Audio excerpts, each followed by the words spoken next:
I entered INSEAD having been a public markets investor in some of the world's best funds for over 8 years.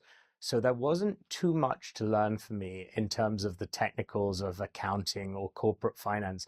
I felt really well prepared in those topics already. However, the thing for a public markets investor, specifically one in contrarian funds, is you spend a lot of time in your own, and you're actually encouraged not to listen to other people or to listen to them but never empathize with them, because as soon as you empathize, your decision-making ability was compromised. And you were treated in these funds to a certain extent as a human decision-making machine, with the human definitely coming secondary to the machine. So I think I entered INSEAD as a 1 or a 0 out of 10 manager. Fair to say, actively disruptive in a corporate environment.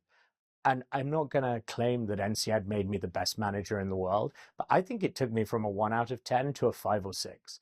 Spotship today, if we look at it, our voluntary turnover of team members is less than 2%. Something the company is doing, and I'd extend it to me and my leadership at team are doing, is making people love working for us. And this is definitely not the kind of person I would have been before INSEAD.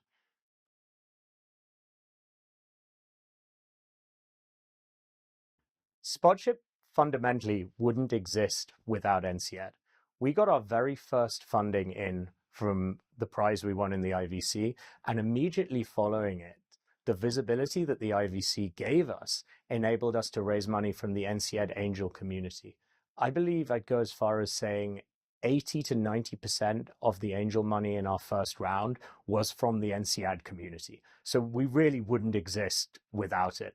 And so I'd say for me, any potential entrepreneur thinking that they need to get their venture kick-started, I would strongly consider looking at INSEAD as the birthplace or the cradle of that idea, and also a very good place to find collaborators to go on that journey with you.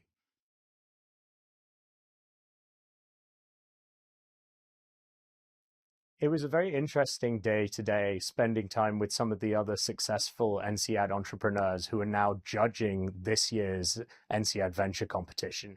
And I think something that was in common between all of them that people don't really see is battle scars. Um, I don't think even our most wildly successful entrepreneurs have had it easy. I think they've all gone through like almost death moments, and mainly quite a lot of them. And when I look back, these what could kindly be described as character building moments, we had that right from the start. Our IVC experience was in peak COVID. We were trying to present from where I lived with the rest of my team, which was a chateau called Chateau de Fleury-en-Bière, which didn't really have reliable internet.